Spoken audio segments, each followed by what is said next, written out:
नाजरीन, आज हमारे एक भाई ने सवाल किया है कि क्या मैं बगैर शादी के लड़की की इजाजत से उसके साथ हम बिस्तरी कर सकता हूँ ताकि उससे मेरी शादी हो जाए।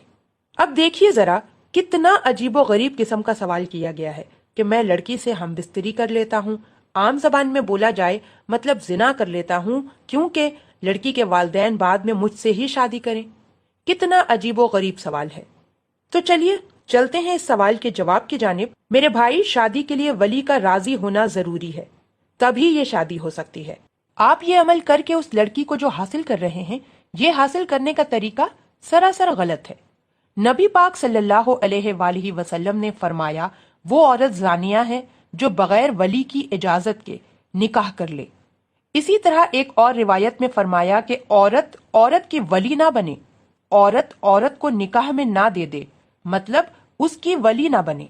पता चला मर्द ही वली होगा। सबसे पहले वालिद, वालिद ना हो तो चचा, फिर दादा, मामू, नाना, ये सब इसके महरम है। और अगर ये रिश्ते मौजूद ना हो तो वक्त का हाकिम, खलीफा, कोई जिम्मेदार इंसान ही वली बनेगा। जैसे कि इस भाई ने सवाल में कहा कि पहले लड़की से मैं हमबिस्तरी यानी जिना कर लेता हूँ, फिर चूंकि लड़की वाले मजबूर हो जाएंगे और मुझसे ही शादी करेंगे, तो क्या ये दुरुस्त है? तो ये बिल्कुल गलत तरीका है।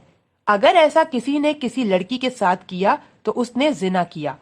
याद रखिए, वली की इजाजत के बगैर निकाह करेंगे तो भी जिना होगा। हालांकि मौलवी निकाह पढ़ाएगा, सुन्नत के मुताबिक खुतबा होगा, सब कुछ होगा, लेकिन वली नहीं होगा तो निकाह जिना में तब्दील हो जाएगा। और यहाँ तो आप शादी से पहले यानी शादी हुई नहीं और आप लड़की से इसलिए हम बिस्तरी करना चाहते हैं कि इस तरह लड़की मुझे मिल जाएगी। ये बिल्कुल गलत है, क्योंकि ये अमल जिना में काउंट होगा। कोई लड़की बगैर वली की इजाजत के निकाह नहीं कर सकती। निकाह के लिए वली की इजाजत मिलना लाजमी और जरूरी है। इस बात को नौजवान खास तौर से ध्यान में रखें, वरना इस लव अफेयर के चक्कर में आजकल जो कुछ हो रहा है ये बहुत गलत हो रहा है। इससे पूरी उम्मत मुसल्लिमा, पूरा मुआशरा तबाही के दहाने पे जा रहा है। लिहाजा इस चीज को ध्यान में रखें। निकाह के लिए सीधे तरीके से रिश्ता भेजें। लड़की का वली अगर कबूल करे और लड़की भी कबूल करे, फिर उसके बाद आप निकाह कर सकते हैं। जो आपने पूछा वो तरीका बिल्कुल भी दुरुस्त नहीं है, वो सरासर गलत है। चलिए नाजरीन, चलते हैं एक और सवाल की जानिब।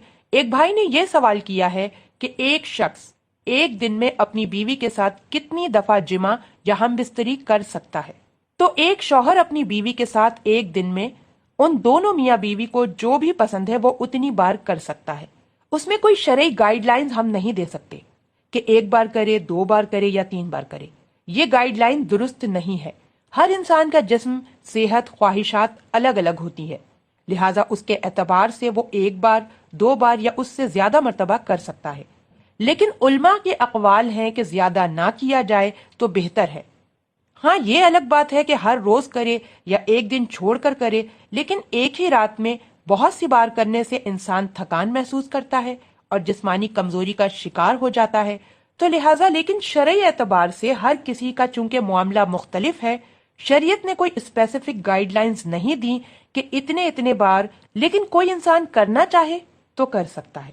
नबी पाक सल्लल्लाहु अलैहि वसल्लम के ताल्लुक से एक वाकया है कि आप सल्लल्लाहु अलैहि वसल्लम एक रात में एक के बाद एक अजवाज के पास गए आप, और आपने हर जौज के पास जाने से पहले गुस्ल किया। मतलब एक के पास गए, हम बिस्तरी की, गुस्ल किया, फिर दूसरी के पास गए, हम बिस्तरी की और गुस्ल किया। नबी पाक सल्लल्लाहु अलैहि वसल्लम से सहाबा ने कहा, अल्लाह के रसूल, आप एक ही गुस्ल करते तो भी ठीक था। तो आप सल्लल्लाहु अलैहि वसल्लम ने फरमाया, पाकीज़गी के लिए ज्यादा अच्छा है कि मैंने हर बार गुस्ल किया। तो पता चला एक से जायद बार किया जा सकता है, चाहे एक से ज्यादा बीवियां हों तो भी, चाहे एक बीवी के साथ हो, लेकिन इसमें जरूरी यह है कि एक दूसरे की रजामंदी शामिल हो, यानी म्यूचुअल अंडरस्टैंडिंग से कई बार भी हो सकता है। इसके लिए कोई स्पेसिफिक गाइडलाइन नहीं दी जा सकती।